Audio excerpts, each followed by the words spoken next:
He's known as a creature of pure terror, a monster that inspires fear in all who gaze upon him.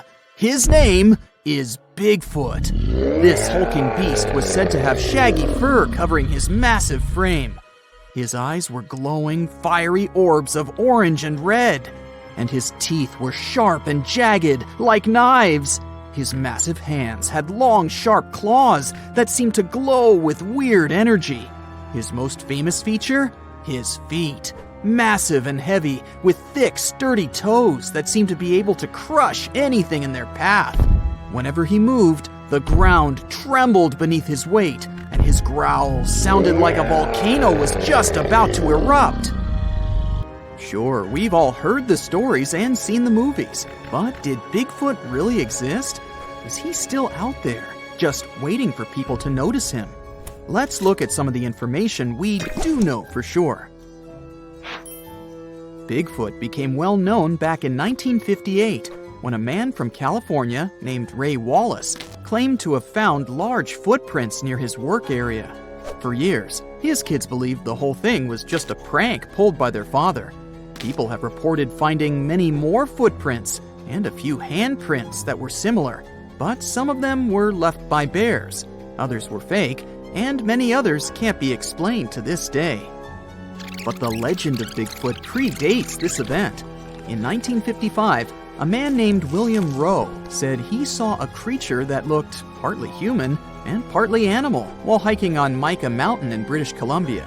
He later signed a document stating that the creature was about 6 feet tall, had brown silver-tipped hair, and had thick arms, broad feet, and breasts. Then there's the story of Albert Ostman, who claimed in 1924 that while he was camping alone near Toba Inlet in British Columbia, he was taken by a Bigfoot and held captive by the Bigfoot's family for a week. The man eventually escaped when the Bigfoot, father of the family, became sick after eating some of Ostman's belongings. There are no other Bigfoot memorabilia like the 1967 video called the Patterson-Gimlin film. Some people think it shows Bigfoot, but most scientists think it was just a person in a costume. The film is still often used by people who believe in Bigfoot as evidence that it's real. There are even scientists who think the film might not be fake. It's become more believable over time because of new scientific discoveries about how our ancestors walked. This opinion is based on the discovery of Lucy, a 3.2 million year old human ancestor that walked on 2 legs, which proves that our early ancestors were similar to apes and could walk like humans, just like Bigfoot. There's also a video on YouTube of Bigfoot in Provo Canyon, Utah that's very popular. The video shows a big black animal in the trees, possibly eating or looking for food. As the camera zooms in to get a closer look, the creature stands up on 2 legs like a person. Obviously, the people filming it got extremely frightened and ran away at once. The video was posted in 2012 and has been watched more than 7.6 million times. The people who made the video were not really looking for Bigfoot. They were simply camping and wanted to see some deer. They initially thought that they saw a bear until the huge creature stood up and looked straight at them. They ran to their car and left their tent and stuff behind. Their belongings are most likely still there. Skunk apes are said to be a species of Bigfoot-like creatures that people think live in swamps in the southern United States. In 2013, a video was posted on YouTube showing a potential skunk ape in a swamp in Mississippi. The creature in the video appears to be very strong and has short, broad shoulders, a small head, and long legs. Some believe the video is real, but others think it's a hoax because the camera often moves around quickly or the person filming runs away just when the creature is about to be seen clearly. This makes it hard for skeptics to believe in the existence of Bigfoot, and they've continuously asked for more evidence, like pieces of Bigfoot bones. This is probably the reason why 2 men claimed that they had found a frozen Bigfoot while hiking in Georgia. But what they had found turned out to be nothing more than a gorilla suit. They didn't back down, though. One of the men also later claimed to have injured and captured another Bigfoot in Texas in 2012. and even charged people to see it. But later he admitted it was fake too. In reality, we have no physical evidence that this creature exists or ever existed. Whenever people claim they have proof that Bigfoot exists, scientists usually find that the evidence is actually from well-known animals or humans. For example, in 2014, a group of researchers examined 36 hares that were believed to belong to Bigfoot. Almost all of the hares turned out to be from animals, such as cows, raccoons, and deer, as well as from humans. They did find something surprising, though. 2 of the hares were similar to those of an extinct type of polar bear. Scientists concluded that these hares could have come from a new type of bear, or a mix of different bear species. But they were definitely from a bear, not a primate like Bigfoot. Another possible theory that could explain these Bigfoot sightings is that the noticed creatures are, in fact, chimpanzees, gorillas, or orangutans. This idea is often mentioned in connection to skunk apes, because some people believe that the hot and humid climate in the southeastern U.S. could let this species thrive there. Sure, Bigfoot might be entirely made up, but it may not be on purpose. Our brain has a lot to do with it too, all because of a little thing called pareidolia. This is the tendency to see patterns or familiar objects in random or ambiguous things, such as seeing faces in clouds or animals in inanimate objects. It's a psychological phenomenon that can lead people to perceive things that are not actually there. We might be tricked by our brains into thinking we've seen Bigfoot, because we tend to spot human-like shapes in our environment.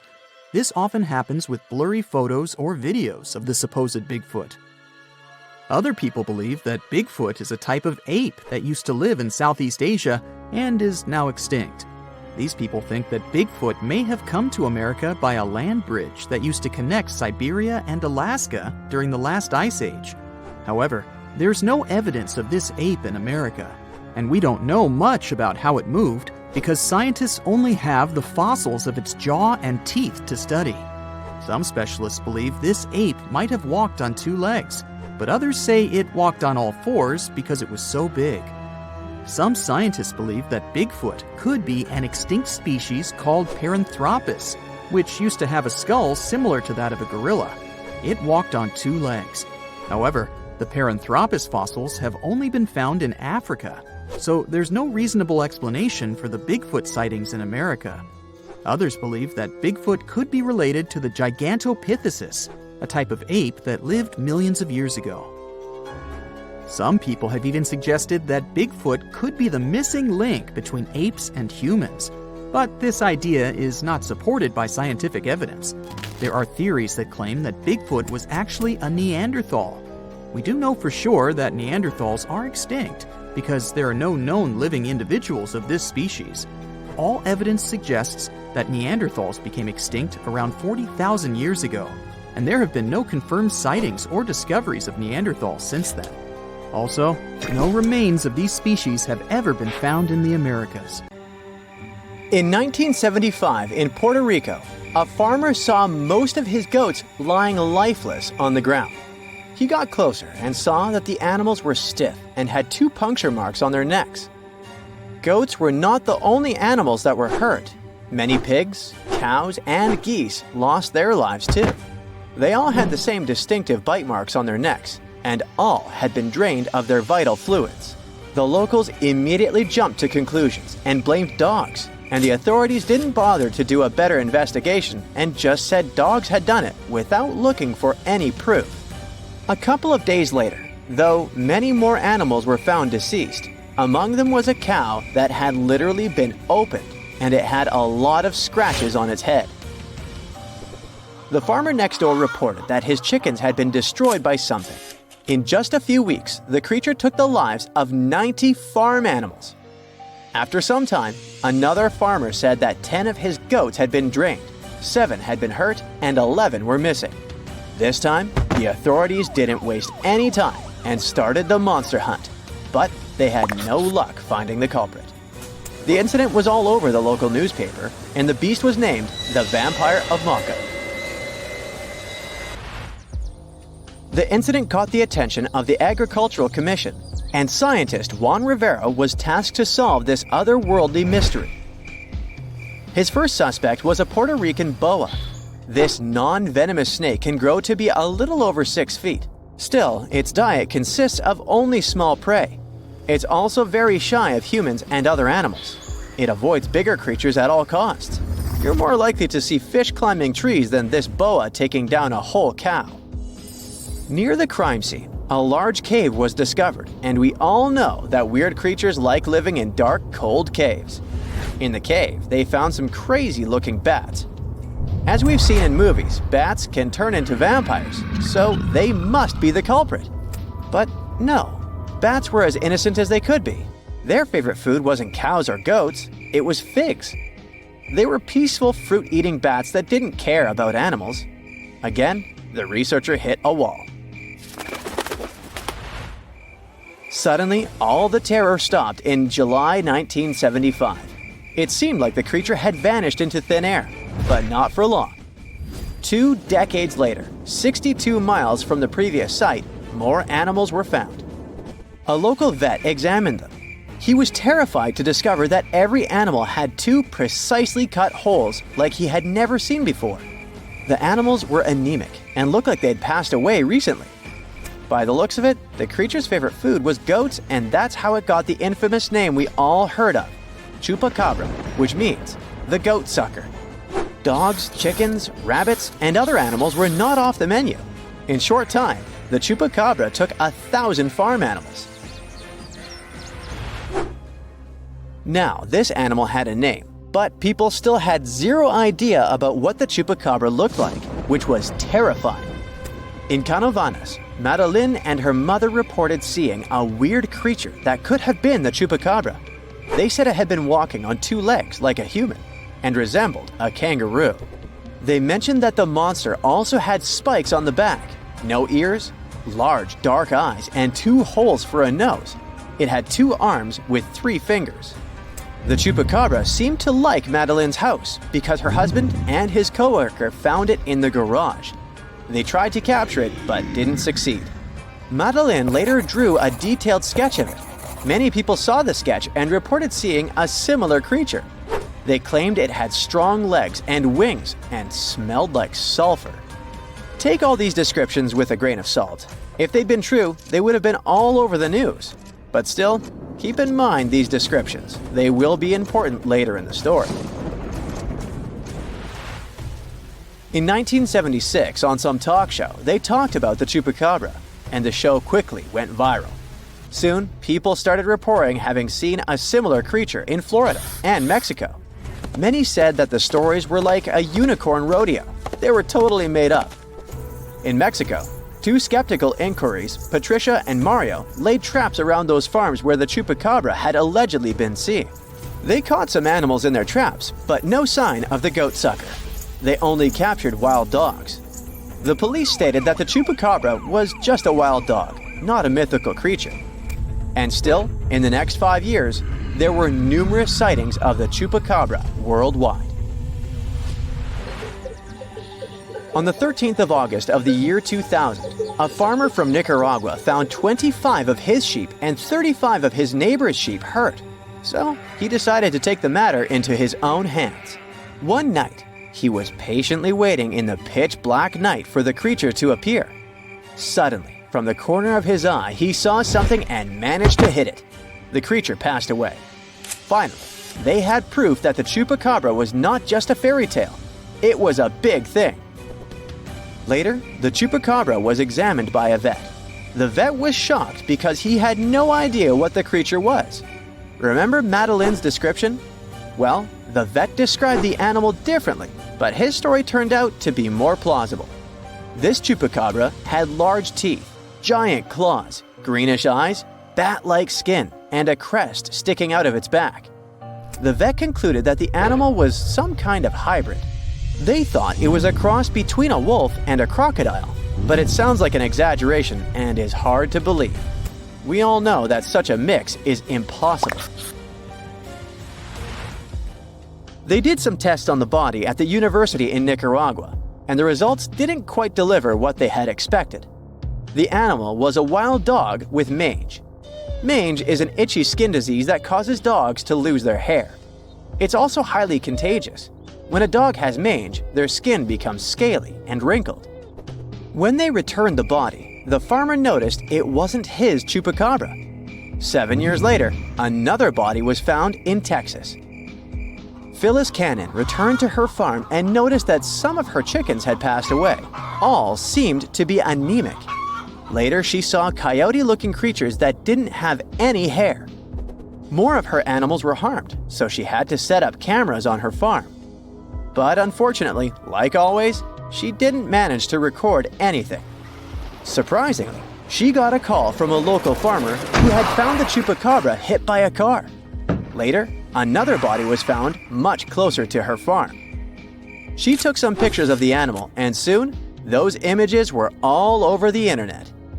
Phyllis was curious and sent 5 DNA samples to 5 different universities. The results didn't match any animal in the archives. Researchers had no idea what it was, but it wasn't a dog. Phyllis still has one animal in her freezer and a taxidermied specimen in her house. There are many theories about the chupacabra. Some claim that the animal is a genetically modified monkey that escaped the lab. Others state that it's some mysterious, otherworldly creature.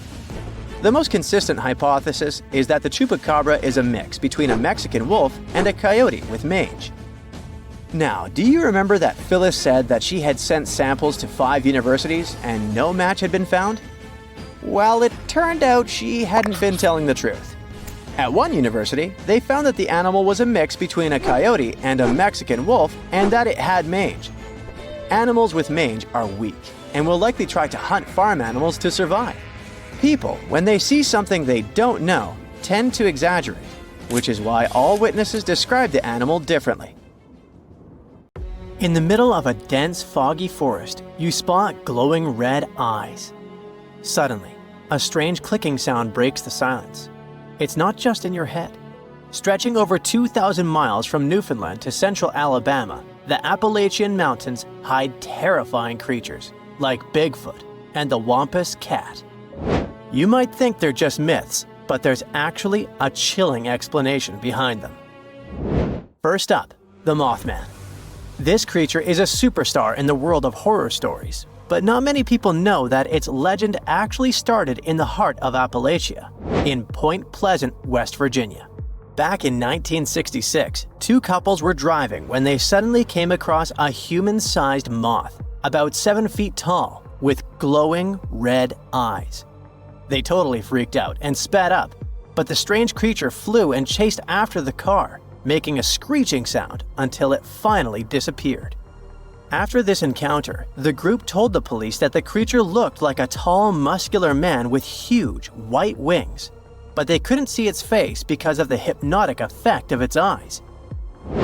Since then, the Mothman has become a famous urban legend. People swear they've seen similar creatures in other parts of the US, like Chicago and Gallipolis, Ohio. Theories about what people saw range from a balloon with a flashlight tied to it to extraterrestrial beings visiting Earth. But it's also possible that it was just a bird, more specifically, a barred owl. People probably mistook a bird for this creature because the barred owl looks eerie in the dark. It has spooky eyes and makes creepy clicking sounds. Still, these birds aren't huge, so it's strange how they've been mistaken for such a scary monster. Wait, what did people actually see then? The second strange beings are known as the moon-eyed people. This was a group of bearded, flat-faced, pale people with big blue eyes who supposedly lived all across Appalachia. Why did I say supposedly? Well, because no one could ever prove they actually existed. The stories about them were part of the Cherokee folklore, so we don't really know how reliable the information is. Still, their legends creeped out both locals and visitors in Appalachia. The moon-eyed people were said to come near a house at night, and people inside would hear them talking. But they were warned not to go outside, and no matter what happened, they couldn't watch them. In the morning, they'd find their corn gathered as if someone had helped them. Or the opposite, Fields completely cleared like a whole group of men had been working there and taken all the crops. One of the most famous stories about them involves a mysterious stone wall found at Fort Mountain State Park. It was built between the years 500 and 1500, but no one knows who actually built it. Some people believe it was the Moon-eyed people's work, and the ruins today are proof they really existed. They might not be delusional though. One theory suggests that the Moon-eyed people were actually Welsh people. At the time, they were in Appalachia, mining the mountains, and the Cherokee gave them this nickname because they lived underground and had great night vision. Hey kitty kitty, come here. Oh wait, what's that? According to legends, the Wampus cat is a half-dog, half-cat creature that roams the Appalachians after dark, or just before dawn. And it can run totally upright on two legs. So if it comes running after you like a human would, you'd better hide fast and don't look at it. Rumor has it that its yellow eyes can pierce the hearts and souls of anyone unlucky enough to cross its path, driving them to the edge of madness. Okay, that's probably just folklore, but the real-life creature that might be hiding behind these legends isn't much friendlier. The stories describe the Wampus cat as a kind of underwater panther, so some experts believe it sounds a lot like a mountain lion. Apparently, they're really strong swimmers and cross a large lake without much difficulty. Now, let's say you're driving in the Appalachian region at night.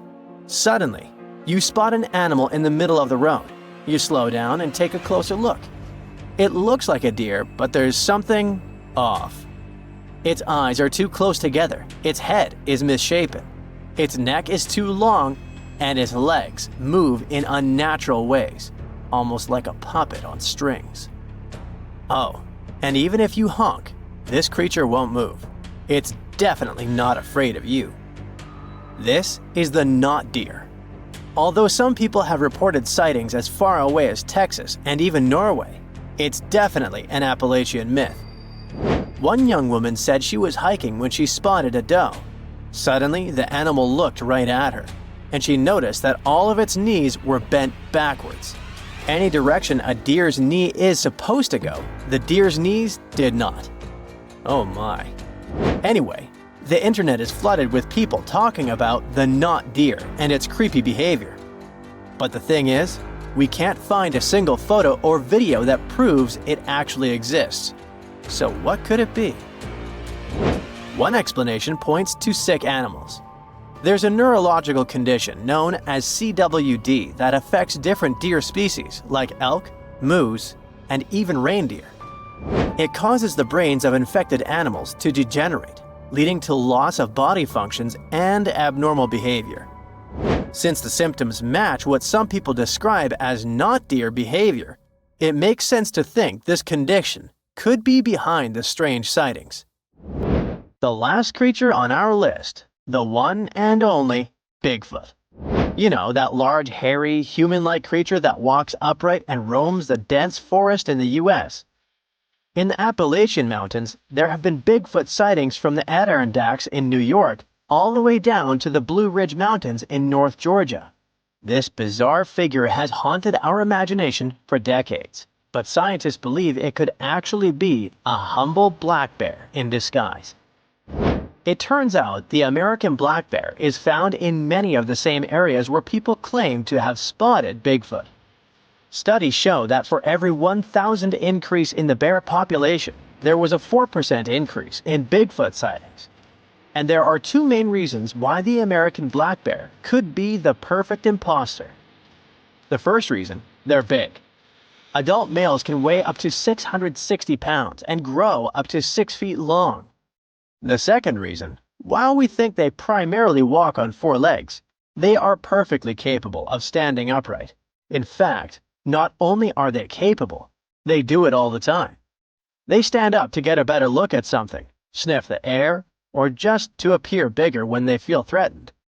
When they do that, they definitely look like a human-like figure. And for those people who aren't used to being around bears, it's easy to mistake them for something more sinister and out of this world. Now you might be wondering why so many strange sights and creatures are said to live in the Appalachian, and the answer might be linked to the region's age. The process that led to the creation of these mountains has been going on for over 480 million years, which means they're older than Saturn's rings, for example.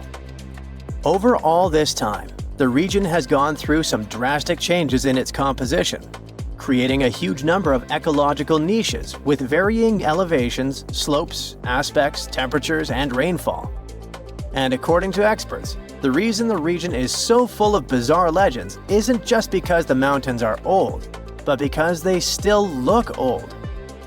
Since a large part of Appalachia is basically untouched by humans, much of that ancient biodiversity is still around and seems unknown to us. This has created a landscape full of deep forests, mist-covered valleys, and winding rivers. A place where secrets seem to be hiding in the fog. And over the centuries, the isolation of the Appalachians only allowed these stories to grow.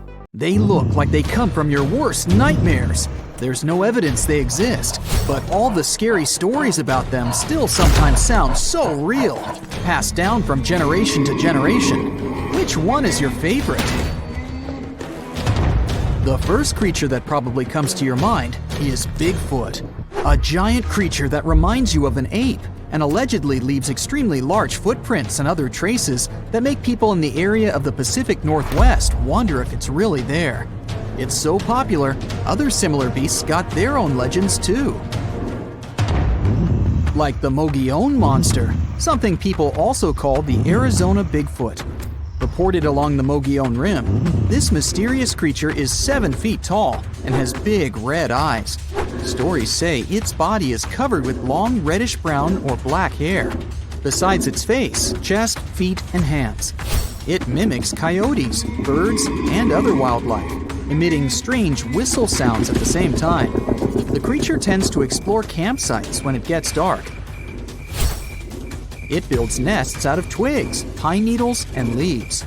And if you're in that area and someone is throwing stones from locations you can't see, yep, Mogollon Monster. This creature is omnivorous, which means it eats both plants and animals. And it prefers to wander at night, lurking for innocent prey lost in the woods. Urayuli, a 10-foot mythical creature people say hides in the southwestern woodland parts of Alaska. It's a hulking giant beast known for its extremely long limbs. Legends say their lanky arms are so long they reach their ankles. The creature is covered in a thick coat of hair. The only thing you can see on its face, not covered in the hair, is the creature's eerily luminescent eyes. The legend says Urayuli use their glowing eyes to hypnotize their prey. But not us, since stories say they prefer to catch deer. And they're known to be kind towards humans. And some claim the Urayuli are actually just a type of Bigfoot. Wendigo. This terrifying creature is said to be hiding across the northern forests of Canada and the United States, always looking if there's some lost wanderer. The story says the Wendigo used to be a lost hunter. The freezing winters transformed him into a fierce 15-foot-tall beast with desiccated skin tightly pulled over its large, pointy bones. Stories about this creature showed up in the 20th century, and people say the beast still roams around the forest in long, cold winters, constantly looking for lost people he could grab from the darkness. Lake Worth Monster. This scary creature that's part man, part goat is also called the Island Monster. This 7-foot-tall monster is so strong it could hurl car tires like they were just plastic toys. In a worst nightmare scenario, it could appear in the darkness, sailing from the treetops and fiercely landing with full force on the hood of passing cars. That's how the first people who reported its existence described it. Lake Worth is located west of Dallas and east of Fort Worth. There's a landmass in the middle of this mystical lake known as Greer Island. The legend says that's where this scary monster, also known as Fort Worth's answer to Bigfoot, roams. And that's where some skeptics and thrill seekers still go, wandering around and trying to discover if the legend is true. Lurking in the darkness with its scary red eyes, meet the Mothman, a humanoid beast reportedly seen in the 1960s in Point Pleasant in West Virginia. On one cold night in November of 1966, two young couples reported to the police that they saw a big gray creature with glowing red eyes. It looked like a flying man with wings around 10 feet wide. During the next couple of days, more and more people said they saw the same thing. Later, a wildlife biologist from West Virginia University told reporters that these descriptions fit the sandhill crane. It's a big American crane almost as tall as a human being. It has a 7-foot wingspan and circles of red around its eyes. The gigantic bird may have got out of its migration route and started these stories. Or did it really? Fresno night crawlers. They're not that tall, considering they're monsters, about 5 feet. The upper part of their body is pretty small, so most of their height is their legs. These creatures have allegedly made 2 appearances so far. Once, people saw them in Fresno, California. In contrast, the other time was in Yosemite National Park in California. Both times they were in videos of poor quality, so it wasn't easy to find details of their upper body. But the creature is considered thin and white with no arms. At least, we can't see them. It also has pretty short and stilt-like feet. Have you heard of the slide rock bolter? It's said to be hiding somewhere in the mountains of Colorado. To be precise, in Lizard Head Mountain, only a stone's throw southwest from Telluride. It's some sort of leviathan that lives on the land. This mountain whale carefully observes its surroundings with beady eyes while chilling atop Lizard Head. It hangs from the peak while its split, clawed tail faces its body downward. If anything steps into its territory, the beast lifts its malign fluke immediately and bolts down the mountainside. With its jaw full of razor-sharp teeth wide open, it gobbles whatever or whoever is in front of it, including miners, lost tourists, and loggers. It sweeps through trees and destroys all natural life that's been in its path for more than 100 years. Or at least that's what the legend says. Wow, that's the scariest one for me so far. Altamaha. Somewhere in southeastern Georgia, close to the mouth of the Altamaha River, there's a hissing sea monster hiding. It's one of the biggest rivers in Georgia that empties into the Atlantic Ocean, and the entire area that surrounds the river is full of small islands, canals, dikes, ponds, acres of marshes, and old rice fields. Perfect for such a monster to hide, don't you think? The story says this unusual cryptid has a sturgeon-like body, including a bony ridge on its top. Due to its front flippers, the creature swims like a dolphin. His snout reminds me of a crocodile. His teeth are large and sharp, whereas his eyes are big and protruding. The beast is green or gray with a white-yellowish underbelly and is up to 30 feet long. There's no physical evidence the Altamaha really lives there, but the legends date back centuries when people started talking about an enormous snake-like beast that hissed and bellowed. Loch Ness Monster, or how many like to call it, Nessie. This myth dates back from old times, all the way to a group of people that lived in ancient Scotland known as the Picts. The legend started to grow in the 1930s. Back then, a road near Loch Ness was finished, offering a nice view of the lake without bigger obstacles. And in April of 1933, a couple noticed there was a large animal. They compared it to a prehistoric monster or dragon. Most people imagine it as a plesiosaur, which is basically a marine dinosaur. The beast quickly crossed the couple's car's path and then disappeared below the water's surface. Later that year, some researchers even big footprints. They believed they were from a pretty soft-footed solid creature around 20 feet long. Later, some determined the tracks were the same as the ones that a hippopotamus leaves. Plus, scientists said the lake wasn't that nutrient-rich for such a large predator. There are not enough animals to support such a beast at the top of the food chain. But the legend about a giant mythological creature has moved on and still makes people across the world wonder if there's really something hiding deep down in the dark, murky waters of Loch Ness. Scientists have finally solved the Loch Ness Monster mystery. Here's the spoiler, you ready? It's not a real monster. It's probably a dinosaur that survived through the ages, or just a bunch of debris floating on the water. Thanks to many findings on the Loch Ness creature, we have proof of another story to tell you. It was 1933 when a man named George Spicer and his wife were driving along the shores of Loch Ness. That's when they saw something massive with a long neck moving across the road. It looked like a creature straight out of the prehistoric era, a dinosaur-like beast unlike anything they'd ever seen. That was the moment that Loch Ness monster theories started spreading around like wildfire. One of the most famous Loch Ness monster sightings came just a year later, in 1934, when a man took a photograph that became the most well-known image of Nessie. That's the nickname she was given. She? Anyways, the photo, known as the surgeon's photograph, showed a long-necked creature rising out of the water, and for years it convinced people that the monster was real. But years later, the truth came out.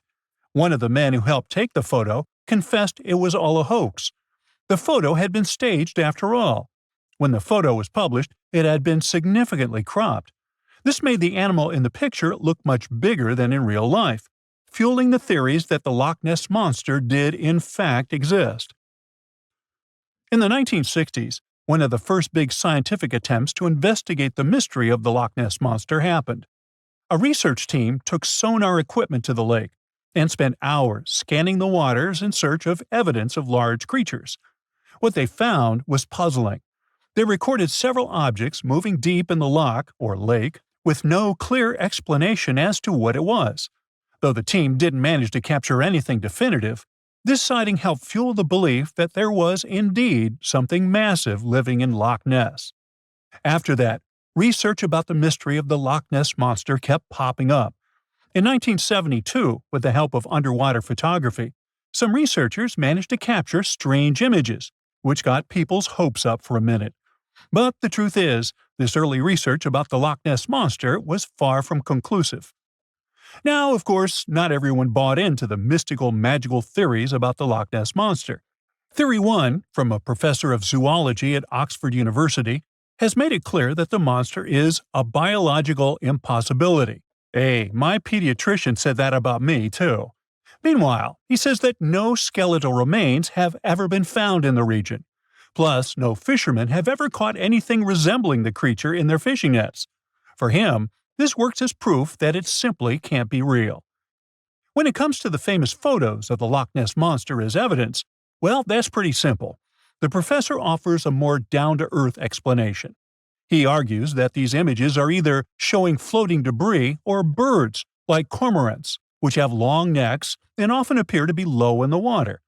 When people refute his suggestion, he takes us back to human psychology and explains that people often make mistakes and misjudge the size of things, especially when they just caught a glimpse of it, and even more so when they are hoping to see something specific. Now, many of those alleged photos depict an animal with a long neck and a small head, which has led some to believe that what they're seeing is a plesiosaur, a giant marine reptile that lived 215 million years ago and disappeared with the dinosaurs. The idea of a plesiosaur surviving all these years is a theory that's been around since the first sightings of the creature. But this researcher isn't buying it. He explains that no plesiosaur fossils have been found in the region dating to anything later than 66 million years ago. The idea of a prehistoric creature still lurking in the waters of Loch Ness just doesn't hold up scientifically. Then there's theory number 2, from a British naturalist who has spent over 50 years investigating the Loch Ness Monster phenomenon. His conclusion is a little less dramatic. He believes that most people who report sightings of long-necked creatures are misidentifying other animals. He suggests people think they are seeing a sea serpent. Reports of sightings from the Loch Ness Monster have been around since the 6th century CE, long before they were distilling Scotch whiskey or other explanations. Early reports of these sea serpents describe large creatures with long snake-like bodies and multiple humps. Some say the creatures were as big as boats, and many swore they saw something swimming in the waters.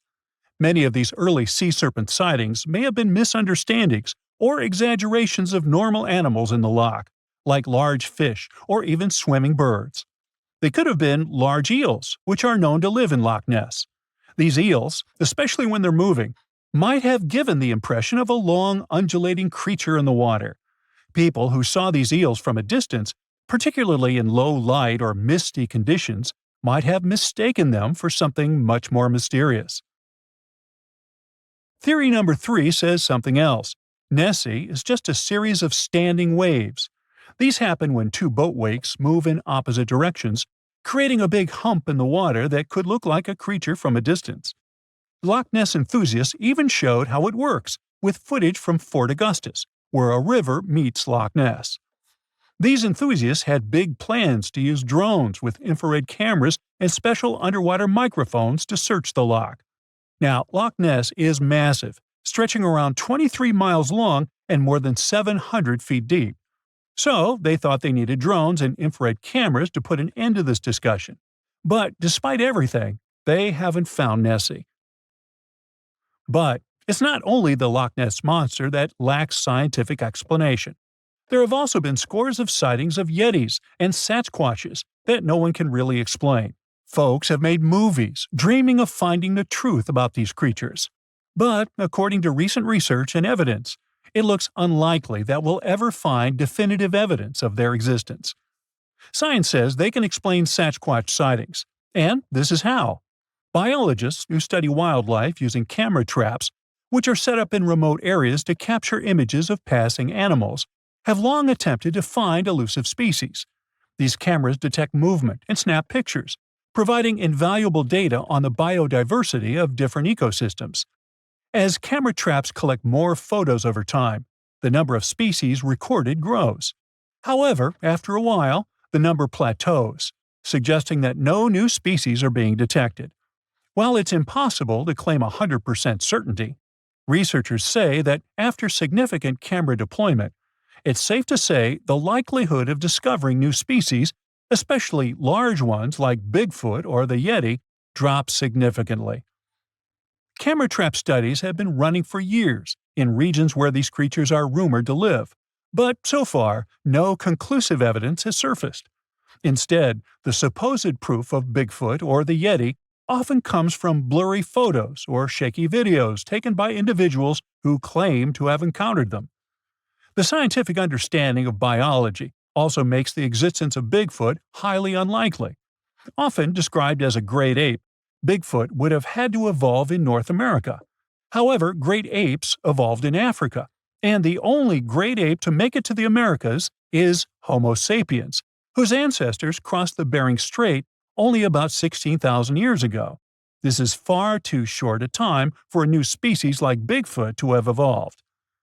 While it may be disappointing for these mysterious creature enthusiasts, the scientific evidence points firmly toward the conclusion that creatures like Bigfoot and the Yeti are more fantasy than reality. After decades of extensive scientific research, it's safe to say that yes, science has solved the mystery of the Loch Ness Monster, and it's pure fiction. So, what do you think?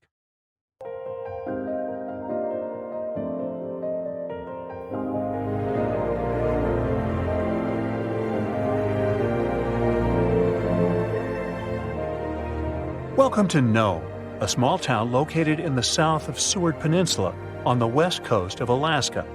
If you live here, I'll bet you say there's no place like Nome. Well, maybe not. It's cold and snowy here, and no roads connect this town with other settlements. And with the onset of night, locals have disappeared here without a trace. Perhaps that's why only 3,500 people live here. Well, let's investigate this case. People disappear in cities for assorted reasons, but it was Nome who attracted the attention of the public. From 1960 to 2004, some 24 people went missing there. That number is statistically too big for such a small population. People just didn't come home in the morning, and no one knew what had happened to them. All the locals in small towns like Nome know each other. There are almost no strangers here, as it's difficult to get to Nome. There are no roads and no ferry crossing. All roads from Nome break off and lead to beautiful natural landscapes unspoiled by human mammals. You can get there and back by plane. And this is not some passenger jet, but a small biplane. Another way to get there is by snowmobile. By the way, Nome is the ultimate point of the famous dog sled race, the Iditarod. Also, you can pay locals from neighboring villages and towns to bring you to Nome by motorboat.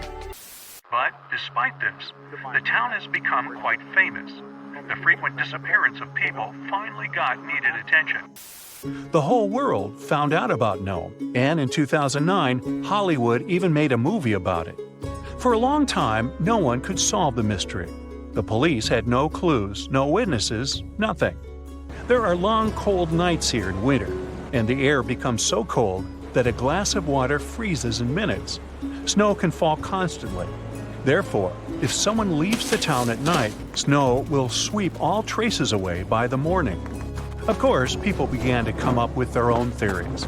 The most popular one was about someone who took people away by force. The police didn't find any evidence that some person could do it. So, if it's not a human, it could be some beast. And again, police found no evidence to support this version. After that, people started thinking that creatures from other planets caused these disappearances. Many locals were sure that the town was a popular destination for extraterrestrial spaceships. The plot of the Hollywood movie The Fourth Kind was based on this version. More time passed. Finally, the police and the FBI launched a large-scale investigation, and they uncovered the truth.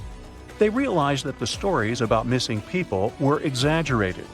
The popularity of Nome and the constant talk about fantastic things made people believe in the reality of these versions. Now, let's assume that some of the appearances were made up. But still, many people are gone. What about them? The answer is bars and harsh weather. Entertainment venues are open at night. Some locals have fun, leave the bar, and go home. At this moment, a heavy snowstorm begins. Visibility drops to zero, and the strong wind knocks you down. This way, a person might simply get lost. And that's it. The truth turned out stranger than most versions.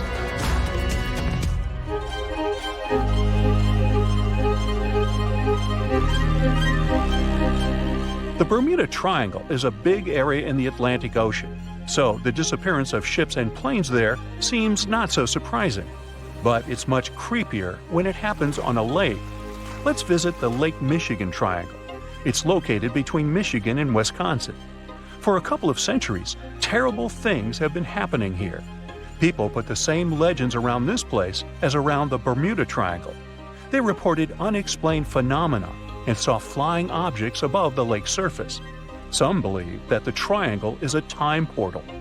Of course, no theories have been confirmed, but strange cases have occurred on the triangle territory. One happened in 1950, when a Northwest Airlines plane with 108 passengers disappeared without a trace during a flight over the lake. Police officers saw a red light over the lake 2 hours after the plane's last communication. The aircraft probably crashed, but rescuers didn't find any passengers or wreckage. All that's left was just an oil stain on the water. Many ships and boats disappeared there. But one of the strangest cases occurred on April 28, 1937. It was midnight. One ship was sailing through this lake. Captain George Donner went to sleep in his cabin after a hard day's work. 3 hours later, the vessel was approaching the port. One of the crew members went to the captain's cabin to wake him up. The door was locked from the inside. The assistant knocked, but no one answered. When he suspected that something had happened to the captain, the assistant unlocked the door. He got into the cabin, but there was no captain there. He seemed to have disappeared into thin air. The crew couldn't find him. Since then, the eerie disappearance of Captain George Donner remains unexplained. Meet David Paulides. In 2008, he finished his career as a police officer and began to study the mysterious disappearance of people in Europe, the USA, and Canada. He found out that most people went missing in the U.S. national parks. Over the past 150 years, more than 1,100 tourists have vanished there. Many of them were experienced travelers who knew how to survive in harsh wild conditions. David has written about these mysterious vanishings. He pointed out that some of them didn't disappear but were found alive. They woke up somewhere in the forest and didn't remember what had happened to them. The creepy detail of all these cases is that most missing persons were young. Another detail is that many went missing before hurricanes. There are too many riddles and not enough answers in this case. Then there's the Sargasso Sea in the northern part of the Atlantic Ocean. This is the only sea that doesn't have shores on land. It's called the sea only because it's defined by ocean currents. Also, golden brown algae grow in this area's bottom, making it seem like an orange spot in the middle of the endless ocean. The Sargasso Sea became famous because, in the 19th century, one of the most famous phantom ships in history sailed here. In 1872, a brigantine sailed through the Sargasso Sea. Its captain spotted another ship a few miles away. He lit a signal fire, but received no response. Then the captain decided to sail closer to find out what had happened. On the hull of the mysterious ship was the name Mary Celeste. The captain of the brigantine and several crew members went on board. They walked around the deck and looked into the cabins and the hold. Everything was in place, but there were no people. The cargo and barrels remained untouched, so pirates didn't attack the vessel. The only damaged thing on the ship were the sails. They were torn to shreds. All documents except the logbook were missing from the navigator's cabin. The last logbook entry was added on November 24, 1872. The crew of the ship was never found, and this was one of many cases. In the 20th century, from the 60s to the 80s, there were many reports of empty boats and yachts floating on the sea. Also, some entire ships disappeared without a trace. All these cases still remain a mystery. According to one version, the four-sided current forms water funnels. Whirlpools can quickly pull a ship into the depths of the sea. This explains the disappearance of boats. But what about cases when the vessel is still on the water without a crew? Sometimes these whirlpools can create wind vortices. They're like little tornadoes. What if these whirlwinds are powerful enough to throw people overboard and tear the sails? Yeah, the theory seems too fantastic. So, what do you think happened? A bright flash on your left. Boom! Where did that lightning come from? Your plane shakes, your instruments stop working. A minute ago, the sky was clear and blue. Now, it's pitch black. Your senses go haywire. You don't understand which way is up or down. It's a strange feeling.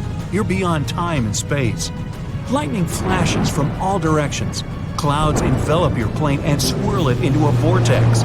You grip the controls and repeat to yourself, "I'll get out of this. I'll get out." Through the dark and thick clouds, you see a ray of light. It's your only chance. Your plane flies toward the light like a moth to a flame, and whoosh! You break out of the terrible whirlwind. Your instruments are back to normal. The plane's no longer shaking. You're saved. That's how pilots who faced the Bermuda Triangle anomaly describe their experiences. Well, at least on TV shows. The huge chunk of ocean between Miami, Bermuda, and Puerto Rico remained the planet's most mysterious area. But it's not alone. Alaska has its own triangle. Since the late 80s, 16,000 people have disappeared there. Eyewitnesses to the Bermuda Triangle anomaly talk about thick fog, lightning, balls of light, and hallucinations. In Alaska, everything's a bit more complicated. People, planes, ships, they just disappear without a trace. There's no one around to tell us what it felt like. In 1950, a plane took off from Anchorage, Alaska, headed for Great Falls in Montana. It was carrying 8 crew members and 36 passengers. 2 hours after the start of the flight, the captain radioed in that everything was fine. Then, silence. The 100-foot-long plane seemed to evaporate into thin air. 85 aircraft and around 7,000 people searched for the plane. No trace. Not even a screw, bolt, nothing. That plane mystery made the Alaskan Triangle famous. If you look on a map, it's a wild and mostly unpopulated zone that passes near Anchorage, Barrow, and Juneau. If you connect the dots on a map, you get an epic triangle. You can fit the whole state of Oregon in it twice. If you read around, you'll find a bunch of major areas on the planet where weird stuff keeps happening over land, sea, desert, and jungle. Scientists have many questions about these places. They all have extreme electrical and magnetic anomalies. Planes and ships disappear in them. People hear stuff, see stuff, and here's some of them. China's Black Bamboo Valley looks like a Hollywood set for a seriously scary movie. Here, everything's creepy and mysterious. Ha, perfect. Imagine a bamboo forest that stretches up 130 feet. The green plants live extremely close to each other and barely let in any sunlight. A strange fog hangs in the air. Where it comes from and why it's always there, no one knows. And the mysteries don't end there. For centuries, people have disappeared in the vast forest. Scientists believe the site's crazy geology is to blame.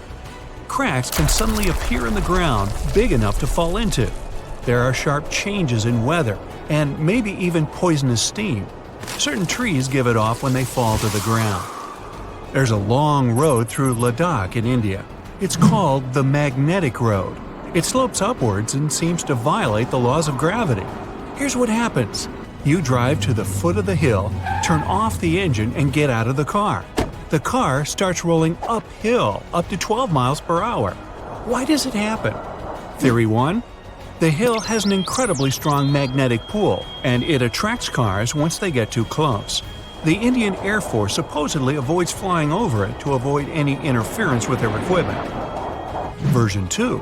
It's all just an optical illusion. The hills around it seem to fade into the horizon. It looks to us like the road is sloped up, but it's actually not. Huge Lake Michigan looks more like a sea than a lake. And over the past 400 years, 6,000 ships have disappeared in it. Why does it happen? The lake has its own mysterious triangle, and there are actually more unsolved mysteries here than in the famous Bermuda Triangle. In 1950, Flight 2501 disappeared over the lake, en route from New York to Minneapolis. The fate of the 3 crew members and 55 passengers remains unknown. In 2007, an underwater archaeology professor was surveying the bottom of Lake Michigan. He found stones arranged in a circle 40 feet down from the surface. They kind of look like Stonehenge in England, but why were they at the bottom of a lake? Who put them there? Archaeologists found a carved pattern on one of the stones. Its outline resembles a drawing of an animal. Now, that's not unusual, except that this particular animal, which looks like a mammoth, was probably carved around 10,000 years ago. Sleep is very difficult for the Venezuelan locals who live near Lake Maracaibo. Right at the place where the Catatumbo River flows into the lake, there are huge electrical storms that can go up to 10 hours long. 260 days a year. That's over 1 million lightning bolts over the lake every year. Scientists don't know exactly what causes the daily lightning parties. Some people think it's due to the gas methane which comes out of the ground. Other scientists blame uranium deposits in the soil. Nowadays, though, most researchers are sure that the lightning's caused by weather. Cold mountain air smashes against warm sea air. The result? A lot of friction and moisture, the perfect combo for near-nightly natural fireworks. It's super loud and kind of annoying if you live nearby, but the area is really important for the planet. It helps regenerate our vital atmospheric ozone. And the one that started it all, the Bermuda Triangle. Planes, ships, all gone without a trace. The theories are endless. Scientists even think there might be a huge meteor at the bottom of the sea that emits its own magnetic energy.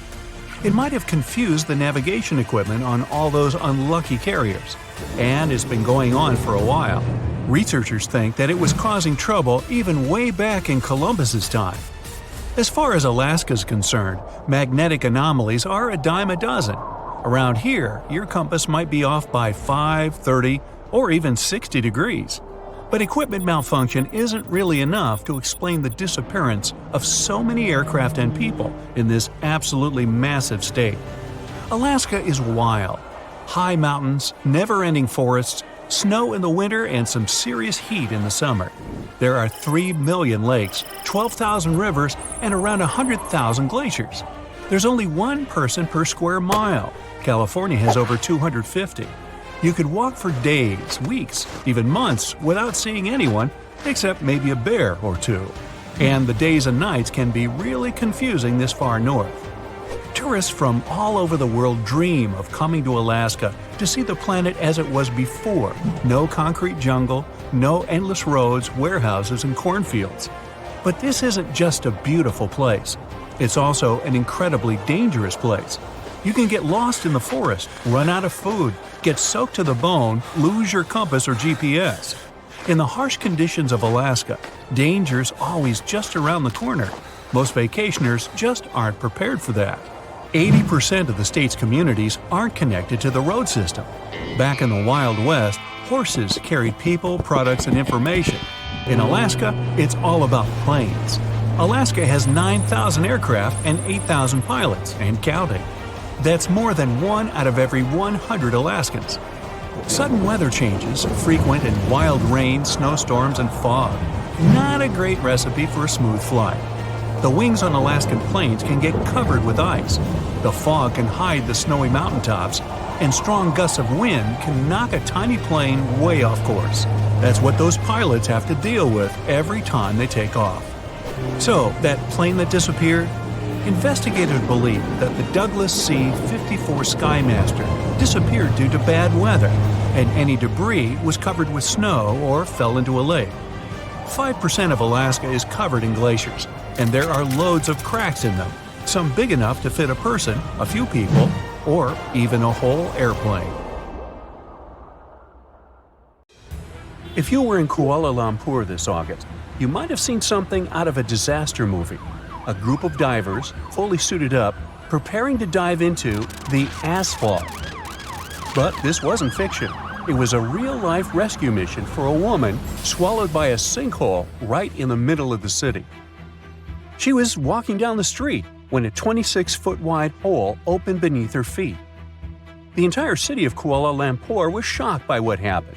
For days, a team of over 100 rescuers tried locating the Indian tourist, but all they found was a pair of slippers after 17 hours of searching. The city even hired divers who went down the sewers in full scuba gear. Their reports weren't too hopeful, though. They said it was pitch black down there, and their missions would constantly be thwarted by strong currents of water and sewage. Sinkholes are like nature's surprise trapdoors. They happen when underground erosion, often caused by water, weakens the ground beneath us. Running underground water dissolves minerals deep within the soil, leaving gaps within the rocks. This process, known as weathering, weakens the soil a lot. Once the voids and gaps become large enough, the top surface collapses, creating a giant hole. This happens without any warning, though. The Kuala Lumpur sinkhole was just one recent example, and it wasn't even the last. A second hole opened in the same neighborhood days later. Business owners kept saying how terrible for business this was. This area of Kuala Lumpur was usually busy with tourists, but the disasters kept them away for days. Sinkholes aren't fussy about when or where they show up. Look here, this is a scene from Naples, also earlier this year. It was a typical Wednesday morning when a sinkhole suddenly opened on a quiet street, swallowing 2 cars in the process. One of the cars was parked, but the other had people inside. By some miracle, the passengers managed to escape with just minor injuries, but the incident shook the entire city. The mayor blamed the event on years of neglecting the city's sewer system, saying it was the poor infrastructure that had made the ground unstable. Oh, and then there's Florida, nicknamed Sinkhole Alley for some good reasons. This year, Highland City, about 40 miles east of Tampa, experienced a dramatic sinkhole event. A local named Kyle was woken up by his frantic neighbor early one morning. When he went outside, he discovered that a 60-foot deep sinkhole had appeared in his front yard, just inches from his kid's bedroom. Kyle was terrified, especially with his little ones so close to the danger zone. His house wasn't damaged, but it was a narrow escape. Sinkholes aren't new to Florida. Back in 2013, Hillsborough County saw one of the most tragic sinkhole incidents in the state's history. Jeff, the resident of a one-story home built in the 1970s, was sleeping peacefully one night when the ground beneath his house began to collapse. Within a few minutes, a sinkhole had opened, swallowing part of the house with Jeff still inside. The other 5 people in the house managed to escape, but he wasn't as lucky. By the time the fire department arrived, they judged it too dangerous to conduct a full-scale rescue. Sinkholes are too unpredictable, and sending heavy equipment into the area could have caused the ground to give away even further. The county was so shocked by the event that they purchased the land where the sinkhole opened, plus some surrounding properties, to make sure no one would ever build there again. It turned out to be a smart move, as the sinkhole reopened twice more after the initial collapse. Both times the area was empty, so nobody got hurt. What makes Florida especially vulnerable is its unique combination of factors. Most of the ground in the state is made of carbonate rocks, like limestone, which are highly porous and erode easily. The state also experiences cycles of drought followed by heavy rainfall, which weakens the ground even more. To top all of that, the rising sea levels mean that groundwater is rising too, which only makes matters worse. Local governments have tried to manage the situation by changing the course of underground water currents and reinforcing vulnerable areas. But sinkholes are something they can't really get rid of. I know what you're thinking. Sinkholes are terrible villains. But they aren't only bad. In some cases, they become tourist attractions and even homes to unique ecosystems. This sinkhole appeared in the middle of the sea and is called the Yongle Blue Hole or the Dragon Hole. The Dragon Hole is a maritime wonder where over 20 distinct species of fish call home, even if the water is a bit more acidic than fish tend to like. No wonder scuba divers and snorkelers love these blue waters. The Dragon Hole is 984 feet deep, and it appeared near the Parasol Islands. Scientists discovered it back in 2016, and it's believed to be the deepest blue hole in the world. A blue hole happens whenever a sinkhole forms underwater. Here's your quick science overview. Under any body of water there is land, also known as seabeds or ocean floor. Let's say this seabed is formed by carbonate rock, such as limestone. If penetrated by water, limestone tends to dissolve in its deepest layers, allowing for the appearance of caves and cavities. This is a process that starts deep beneath the ground, making its way up to the surface. When it reaches the surface and the so-called ceiling of the cave is frail, then bam, that's when we get an underwater sinkhole, also known as a blue hole. Another way deep holes form is through underwater chemical reactions.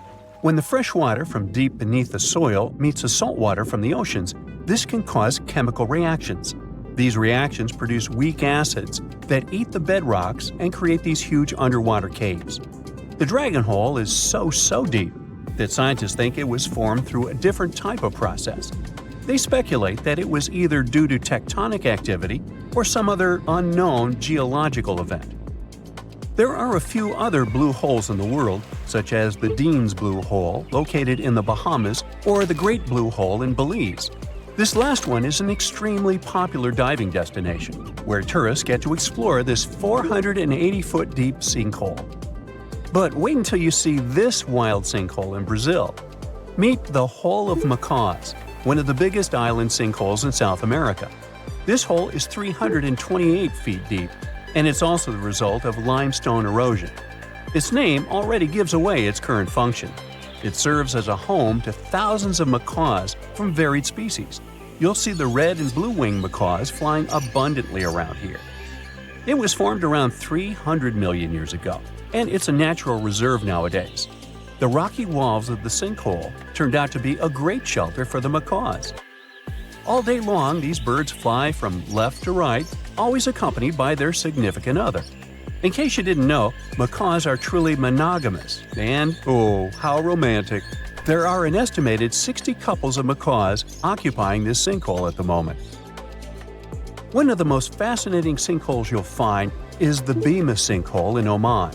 This huge structure is in a dry, rocky desert and hosts a turquoise pool of water. Locals once believed a meteor struck the Earth to create it.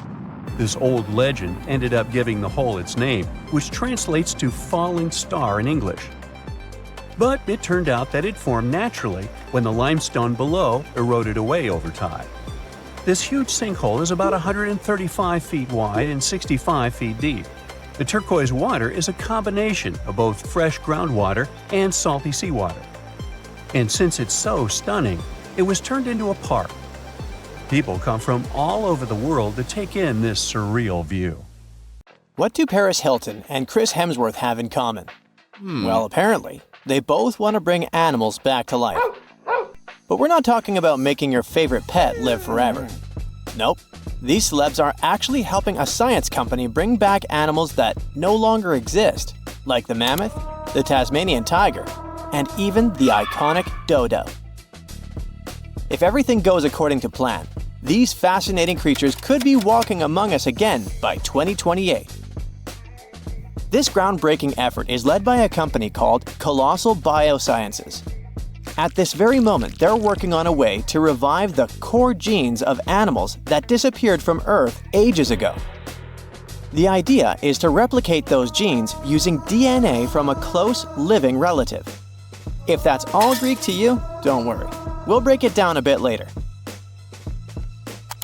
So, the mammoth is one of the animals they plan to bring back, and people are especially hyped about it. These incredible, massive creatures roamed parts of Africa, Europe, Asia, and North America until about 4,000 years ago. Some people might mix them up with modern elephants, but there are some key differences. For starters, they had huge curved tusks that curled inward and were used to dig for food. They also adapted to survive in freezing climates, like having 2 layers of thick fur to keep their blood warm. But mammoths and elephants do have a lot in common. The woolly mammoth shares 99.5% of its genes with its closest relative, the Asian elephant. That's huge because it means that mammoths are genetically closer to Asian elephants than Asian elephants are to African elephants, for example. The company's bold plan is to create a living, walking elephant-mammoth hybrid that looks just like the ones that used to roam the planet. This animal will look like, walk like, and even sound like a woolly mammoth, but most importantly, it'll be able to live in the same ecosystem that the mammoth left behind. If the scientists succeed in bringing back enough of these creatures, one of their big goals is to help restore the Arctic tundra ecosystem. But how do they actually plan to create the mammoth? Here's their plan. First, they need to find well-preserved samples of woolly mammoths in places like Alaska, for example. Then they'll need to sequence the mammoth's genome and the genome of its closest relative, the Asian elephant. The next step is to identify the important genes that made the woolly mammoth perfectly adapted to cold temperatures, like its shaggy hair, curved tusks, and dome-shaped cranium. In other words, they need to identify which genes make the mammoth, well, the mammoth. Now comes the interesting part. They will use top-notch gene editing tools, kind of like scissors, to cut the Asian elephant DNA and replace those spots with the mammoth sequence. This will allow them to create a new cell line and, later, an embryo. This embryo will grow inside a healthy female Asian elephant, who will be the surrogate. And just like that, a new, cold-adapted elephant will be born. Or at least, that's what scientists hope. Specialists predict that this Mammoth 2.0 could be on Earth as early as 2028. The reason it will take a while is that their gestation period is around 22 months. But if that deadline feels too far for you, there is actually a chance we could get a surprise a lot sooner. That's because some of the other animals they plan to revive have a much shorter gestation period, like Australia's thylacine, also known as the Tasmanian tiger. The company is also doing whatever it takes to give this animal a second shot at life. And the good news is that the process seems to be well advanced. Recently, the group announced that the Tasmanian tiger's genome is about 99% complete. This animal was native to the Australian mainland and the islands of Tasmania and New Guinea. A big part of the Tasmanian tiger population disappeared over 3,000 years ago. But about 5,000 of them kept roaming around until pretty recently. It's believed that the last thylacine passed away in 1936. To revive the Tasmanian tiger, scientists first need a sample of the ancient animal. So they took RNA molecules from a 110-year-old preserved head that had been kept in ethanol. The team was really lucky because it's rare to find old samples that are so well preserved, allowing scientists to use advanced DNA analysis techniques. And by that, I mean they did a full, complete analysis. By studying RNA samples from important tissue areas like the tongue, nasal cavity, brain, and eyes, experts were able to learn a bunch of interesting things about the Tasmanian tiger. They could figure out how its brain worked, and also what this beast could smell, see, and taste.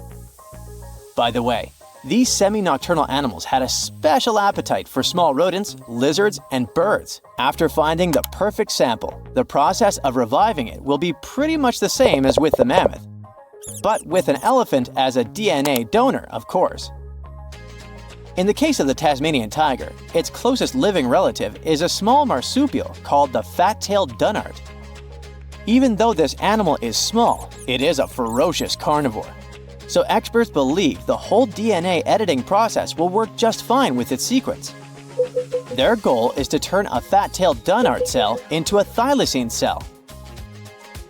To accomplish that, they did more than 300 unique genetic changes into a dunnart cell. So there is no doubt they're pushing all the boundaries to make the dream of reviving animals a reality. This project also plans to revive the iconic dodo. You know, that funny-looking bird from the paradisiacal island of Mauritius in the Indian Ocean? And here, things get a little trickier, since we don't know much about this creature, which has origins that go back about 23 million years. Basically, the only clues we have about what dodos looked like when they were alive come from a handful of drawings, paintings, and written descriptions from the 17th century. But since those pictures are all pretty different from each other, and only a few of them were based on real live dodos, we're still not 100% sure what they actually looked like. And as for how they behaved, well, we don't know much about that either. That's why reviving this long-absent legend will be super interesting and really enlightening. The sample they used to extract an old dodo genome came from a skull in the collection of the Natural History Museum of Denmark. And the dodo's closest living relative, which will provide the host cells, is the Nicobar pigeon, a gray bird with colorful features found in the Andaman and Nicobar Islands in India. If everything goes smoothly, in a couple of years, we might see the fabulous and iconic dodo with our own eyes. Reviving animals might sound impossible, but science and technology together can be a real game changer, not only by protecting today's animals, but also by restoring species that disappeared from the planet long ago. Actually, we've already pulled this off. A wild goat called the bucardo, also known as the Pyrenean ibex, went extinct in the year 2000. But 3 years later, scientists managed to bring it back to life, using a method pretty similar to what we've talked about in this video. It took 57 tries, but one of them finally worked, and a bucardo clone was born. Unfortunately, the animal only lived for 10 minutes. You might think that wasn't a success, but it was actually a huge step forward in the whole animal revival field. Now, specialists can only hope the project to bring back the dodo, the mammoth, and the Tasmanian tiger go a bit better.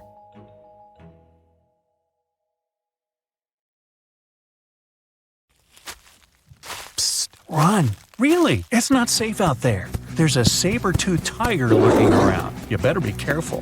What are you doing? Don't peek. Okay, just one little peek. How's this possible, you ask? That's because you're in virtual reality, of course. These cool but very dangerous-looking big cats were alive during the last ice age. What if they decided to show up at your doorstep out of nowhere? Knock knock, a saber-toothed tiger is waiting for you to buy its cookies. Meanwhile, the coelacanth, this massive-looking fish, comes from a lineage that's been around for over 300 million years. We thought they didn't exist anymore until 1938, that is, when a live coelacanth was found again. Since then, they've been roaming the waters of the east coast of Africa and the waters of Sulawesi, Indonesia. Man, I wouldn't want to go for a swim and meet one of these fellas face to face. Their jaw has an intercranial joint, which means their mouth opens up by a lot. This is so they can eat large prey, like me. Not good. They're huge too. Imagine a fish that's as long as you're tall and weighing as much as an average human.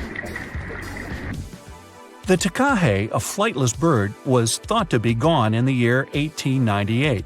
They're very cute, small and multicolored, usually not taller than your knee. But picture this. You're out for a hike in the Appalachian Mountains. Looking around, you spot the bird you thought was extinct. But there they are, as happy as ever, surviving and chilling. Whole colonies of takahes was indeed found just 50 years after they were pronounced extinct. Good job, tiny little birds. A singing dog. Ever heard of those? Riley does sing sometimes when he's bored or hungry, but these are real performers. New Guinea singing dogs. They've been only recently discovered again in the wild for the first time in 50 years. Still, they were never completely extinct to begin with. New Guineans made sure they were safe next to them. But in the wild? Very rare and hard to catch a sight of. Look, there goes one. The New Guinea singing dogs are called so because of their famous high-pitched singing. They sometimes sing together too. A dog choir of sorts, where they all howl together. I bet they sing better than I do in the shower. Not going far from this area, we have bats, but these ones are sort of different. You see, their ears are enormous. I guess that's why they're called the New Guinea big-eared bats. Clever. The species was found again when one of them was accidentally caught in a bat trap. Until then, I guess they were playing hide-and-seek with us, because up till 1890, they had been thought to be gone. They're still not out of the danger zone because of habitat loss. Imagine you discover a fossil of a species you thought had been extinct for a long time, yet 2 years later, a whole living group of said species is found. Well, this is exactly what happened in 1977 with the Majorcan midwife toad. It's sort of brownish in color with darker brown that makes up its skin spots. Other than that, it's just a small toad with googly eyes. The group of live toads was found close to where the fossil was, on the island of Majorca. There aren't many of them left, about 500 in fact, and as of right now, they're declared vulnerable by the International Union for Conservation of Nature. Now, are you a fan of tortoises? You will be when you take a look at this huge beauty. It's called the Ferdinanda Island Galapagos tortoise. It hasn't been seen since 1906, but on February 17, 2019, we were finally able to look at one of these beautiful creatures. It's probably out there with a few of its mates right now, but they also don't allow themselves to be seen. We only know they exist because there's a few tracks and scents. With yet another frog, we have the horned marsupial frog. They're out and about in Ecuador, in the Chocó forest to be more specific. They're called this way because of their distinctive horns directly on top of their eyes. You know the pouch kangaroos use to carry their offspring? Well, the female horned marsupial frog also has that, except it's on the back, so it acts as sort of a backpack. They develop their embryos there, and when they're ready to come out, they hatch as complete infants, unlike regular frogs where they start out as tadpoles. One more toad, the starry night toad or harlequin toad. They're black and covered with loads of white spots all over them. Lost for 30 years, it was discovered back in 2019.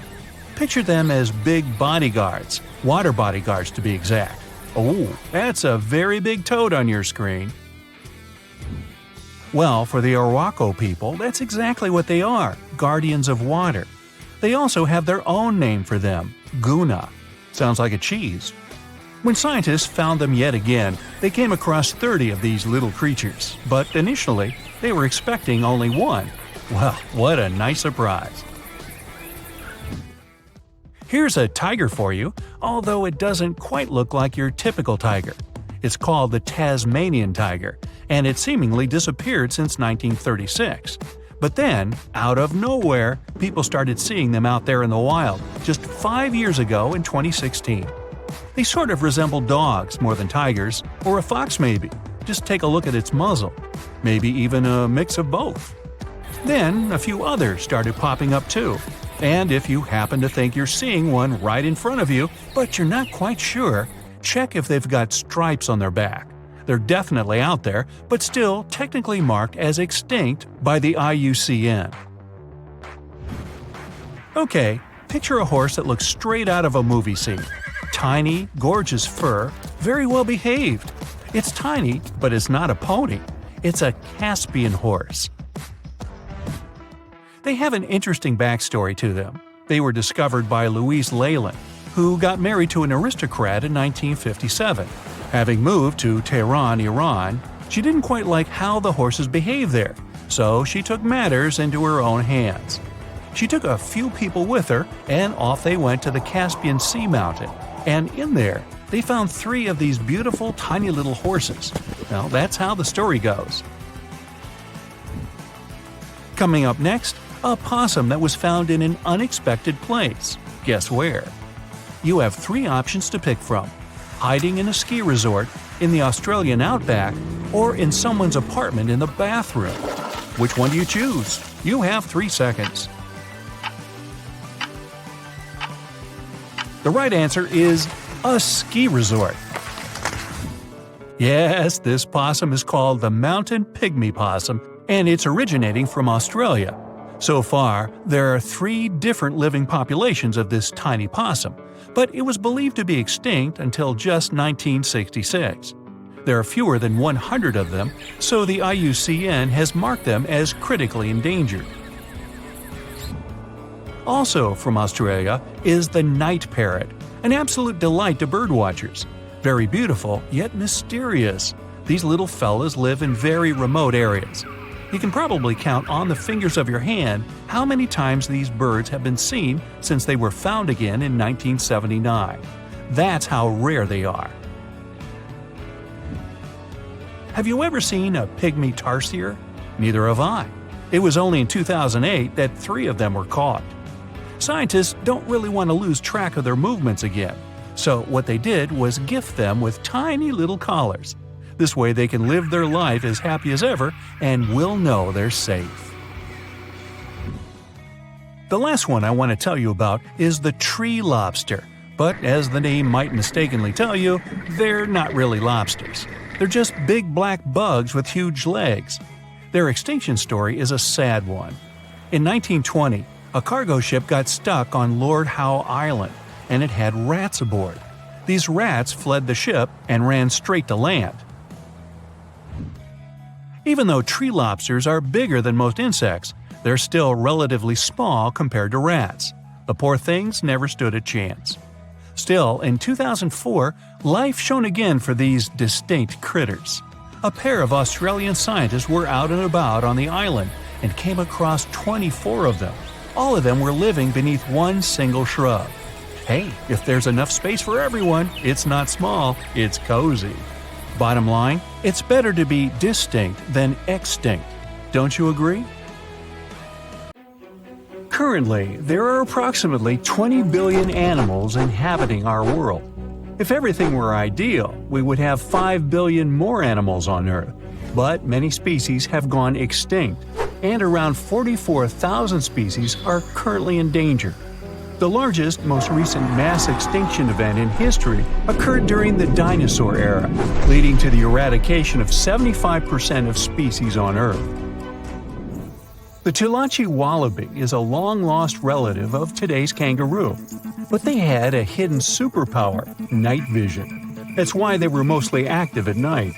They were 3 feet tall and fed on grass, fruit leaves, and other plants. Wallabies lived in grassy areas near swamps and other water bodies, but not for long. By the 19th century, their numbers had gone down, bringing them to the edge of extinction.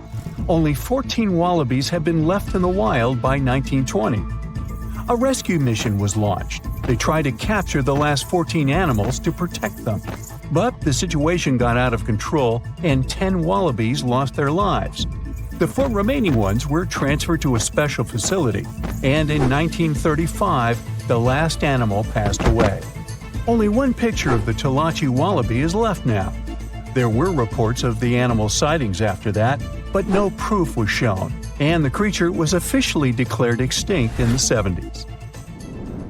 Short-faced bears were a unique species that lived in North America, particularly Alaska. It was a massive bear, weighing around 1,500 pounds. When standing on its hind legs, it was around 12 feet tall, a whole foot taller than today's biggest beast in this family, the polar bear. This animal was different from today's bears because almost all of them are omnivores, except for polar bears. But this monster was solely carnivorous, which was the reason for their extinction. During the end of the Ice Age, many herbivores were gone, and those bears did not have enough food to survive. They were the Usain Bolt of the bear world, the fastest Bruins to have ever lived, reaching a top speed of 40 miles per hour, which is 5 miles faster than grizzlies. There are around 400 million pigeons in the world now. Some time ago, in America, a species of birds called passenger pigeons were abundant throughout the country, especially in the eastern forests. There were more than 1 billion of them, but they went from 1 billion to 0 in a few years. They had small heads and necks, but long tails and wings and strong breast muscles that allowed them to fly super long distances. The last passenger pigeon passed away in captivity in 1914. It was named Martha. With that, the ecosystem in the U.S. has never seen this bird again. Now, elks are enormous animals, but they look tiny when you compare them to long-gone Irish elks. That elk was around 7 feet tall at the shoulder with a humongous antler of 12 feet. Today, elk are only 4.5 feet tall at the shoulder and have around 4-foot-long antlers. Despite its name, this elk was found all over the world, from Asia to Europe. It got its name because, in Ireland near Dublin, researchers found a perfectly preserved specimen. Since then, it's been called the Irish elk. The last one passed away in Ireland. The main reason for their disappearance was their inability to adapt to changes. When the Ice Age ended, the elk could not survive and became extinct. Now, somewhere deep in the forests of Costa Rica lives the interesting-looking golden toad. It was discovered in 1966 in one particular spot where all toads would gather to mate. In 1967, a large population of this golden nugget was noted in that same spot. But the following year, only 10 to 11 toads were seen, and the year after that, in 1968, only one lonely male toad showed up at the spot. For years, there were searches for golden toads. In 2004, the toads were officially declared extinct. Humans were not responsible this time. The drought in the area in the 80s had a significant impact on the toads. Still, the last straw was the arrival of a new fungal species that caused the animal's skin to thicken, eventually leading to the toad passing away. This chytrid fungus is responsible for the extinction of more than 90 frog and amphibian species, becoming one of the biggest threats to their lives. Now, Canada is a very cold country, no surprise there, and nobody would expect tropical birds like parrots to live there. However, there was a parrot species that lived in America and some parts of Canada. I'm talking about the Carolina parakeet. Those were truly beautiful birds with orange-yellowish heads and green bodies. Their favorite rest spots were big trees alongside rivers. This parrot's favorite food was cocklebur seeds, which are poisonous to us, but the bird had no problem eating them.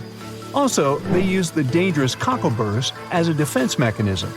After they ingested loads of them, their meat became poisonous, and predators do not enjoy eating toxic birds. Carolina parakeets were abundant, there were millions of them. But since the Ice Age, their numbers had been gradually going down because of natural reasons, mainly temperature. By 1935, no such parakeets were left in the wild. Today's African lion had a much more prominent and notorious cousin, the Barbary lion. Those cats were mentioned in many famous old books. They were described as mean, terrifying beasts. It's believed that they were the largest lion species ever. Those big cats weighed around 600 pounds and were 9 feet from the head to tail. Unfortunately, this lion was declared extinct in the 90s due to many factors. Today, we only have one photo of this animal taken from a plane. Paradise parrots were native to Australia. They were genuinely amazing birds with captivating colors. What was unique about them was their nesting habits. They only nested in termite mounds. This parrot was always on the edge of extinction, and the reason for that is still unknown. Mice, rats, and other animals also hunted them, and it added fuel to the fire. The last bird was spotted in the year 1972. Since then, paradise parrots have only been seen in museums. The Gulf of Mexico was once home to Caribbean monk seals. This species of seals enjoyed spending time in the warm subtropical climate of the Caribbean. Most of the time, they were found near reefs and islands, foraging for food. Like most of us, they also loved sandy beaches and were usually seen in groups of 100 seals, resting before the next adventure. In the year 1886, monk seals were declared extinct. You can still see this animal in 2 museums. Both are located in the UK. As we all know, zebras have black and white stripes.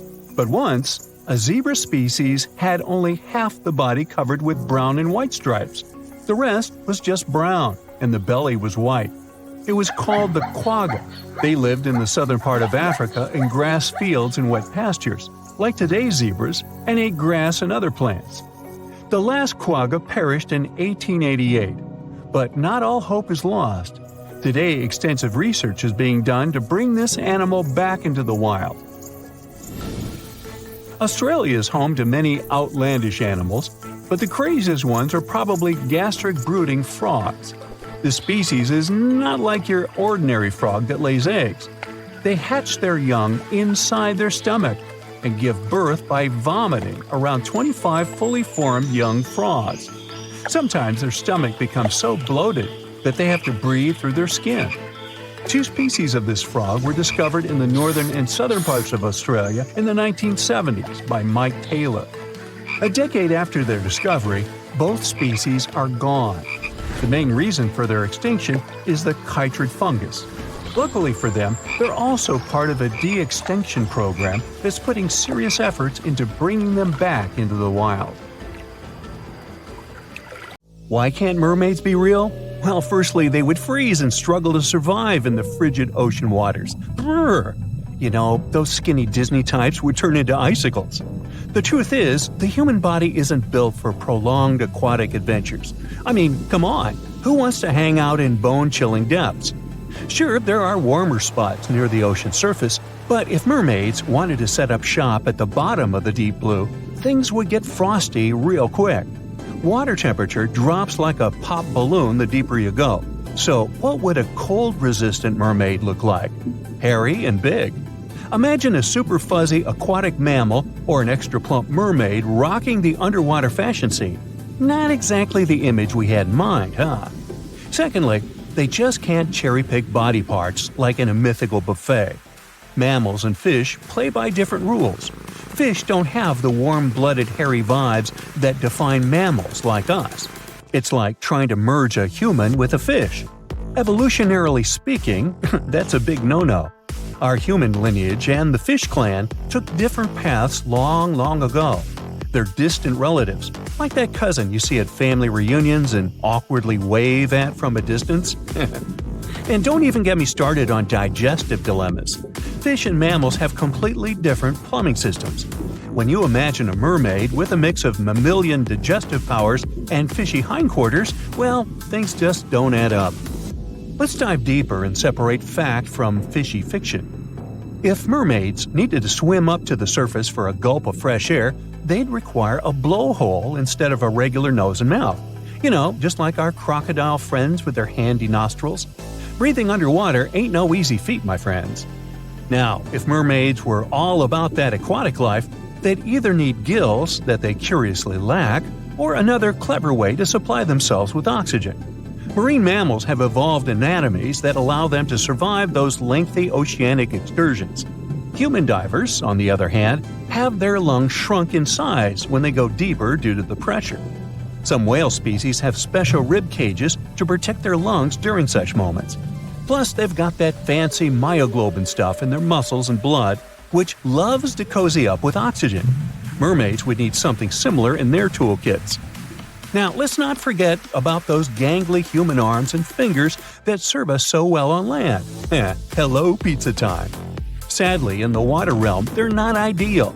If mermaids had been around longer in evolutionary terms, maybe their arms would have undergone some serious makeover. If mermaids had a lengthier evolutionary history, those arms would need some adjustments, that's for sure. Unless, of course, there was a good reason for their existence. Maybe their environment would require them to be food-gathering aficionados rather than speedy swimmers. So you see, the mixture of human and marine anatomy may offer the worst of both worlds. The challenges remain even if we reverse things, with human legs at the bottom and a fish head on top. Hey, want to kiss the girl? No. Gills for easy breathing? Handy indeed. Yet, what about those exposed human parts struggling to withstand the ocean's wintry charms? The Fiji mermaid was a curiosity that gained popularity in sideshows during the 19th century. It consisted of the torso and head of a juvenile monkey sewn onto the back half of a fish. This peculiar object was presented as the mummified body of a creature believed to be half mammal and half fish, resembling a mermaid. P.T. Barnum, the renowned showman, acquired the mermaid and exhibited it in his American Museum in New York in 1842. The mermaid's appearance, described by Barnum himself, departed from traditional depictions of mermaids as attractive beings. Instead, it was described as an ugly, dried-up creature frozen in a painful-looking pose. It was another hoax promoted in those times. I know, this sort of breaks the spell. But if the water is going to get dangerously cold, then realistically, mermaids would spend some time fattening up. Basically, they would look like sea lions. It all comes down to the freezing temperatures of water at some point. This made me ask, what if the ideal place for these ladies was underground caves and Arctic waters? Well, let me tell you a story. Once upon a time, mermaids discovered a wondrous secret in the deep ocean depths, where sunlight could barely reach. In this realm of imagination and possibility, they stumbled upon a hidden underground springs and caves adorned with intricate coral formations. These enchanting locations held a secret that would forever change their underwater lives. As the mermaids ventured deeper into the mysterious subterranean world, they were mesmerized by the shimmering light refracting through the crystal-clear water. But it wasn't just the ethereal beauty that captivated them. It was the realization that these hidden springs and caves offered more than just aesthetic charm. These subterranean water systems were connected to vast underground reservoirs, providing a bountiful source of fresh water. The mermaids reveled in the tranquility of this land. The gentle sound of trickling water soothed their spirits, while the soft glow from bioluminescent organisms illuminated their path. News of the subterranean springs and caves spread among the mermaid community, and soon these sites became cherished gathering places. Mermaids would share stories and songs, their melodious voices echoing through the caverns, creating an atmosphere of joy and enchantment. There was another place where they could live happily, the icy Arctic and Antarctic regions, where frost and snow reigned supreme. In this realm of imagination, the mermaids had evolved to thrive in the extreme cold, defying the expectations of the underwater world. Their resilience and remarkable abilities allowed them to navigate frozen environments. In these frigid waters, the mermaids revealed their wondrous adaptation to the icy domain. Their iridescent scales glistened like ice crystals, shimmering with hues of blue and silver that mirrored the frozen landscapes around them. They possessed an innate ability to regulate their body temperature, enabling them to withstand the biting cold and icy currents. To navigate through the frozen terrain, the mermaids developed special features. Their tails transformed, bearing a majestic combination of sleekness and strength, resembling the magnificent flukes of the Arctic whales. With each flick, they propelled themselves effortlessly through the dense icy waters, moving with a grace that mesmerized everyone who saw them. Within this frozen wonderland, the mermaids found solace and purpose. They became the guardians of these icy realms, nurturing delicate ecosystems hidden beneath the frost-covered surface. Okay, well, maybe the story is just one version of how reality could unfold, but we do have real-life mermaids in our world. People admire these creatures so much that they create events and communities to swim together while wearing costumes. In the UK, there is a mesmerizing mermaid who is admired by a lot of people. Her name is Hannah Caddick, also known as Mermaid Torva, and her tale showcases the vibrant colors of the local sea life. The Portland Week event is organized to raise funds for an environmental group, and Hannah, who resides on a nearby houseboat, is part of the growing community of mermaids in the UK. Like other mermaids, Hannah uses a monofin, a large single flipper that propels her through the water. These monofins can be quite expensive, with silicone tails costing over £2,000 and often being meticulously handcrafted. So, would you consider getting a tail and joining this community? Or would you prefer to be a spectator and watch them from the shore? And here's a short useful fact. Nowadays, when we hear the word siren, we often think of mermaids. But let's not forget that sirens were there to blur the line between life and the beyond and to serenade everyone with an utterly irresistible song. While plenty of water-dwelling temptresses are out there, the sirens were the real deal. They lured sailors. But mermaids aren't the same as them. Mermaids are enchanting and nice creatures. And these days, sirens are what you hear when fire trucks, ambulances, and police cars drive by on their way to help someone.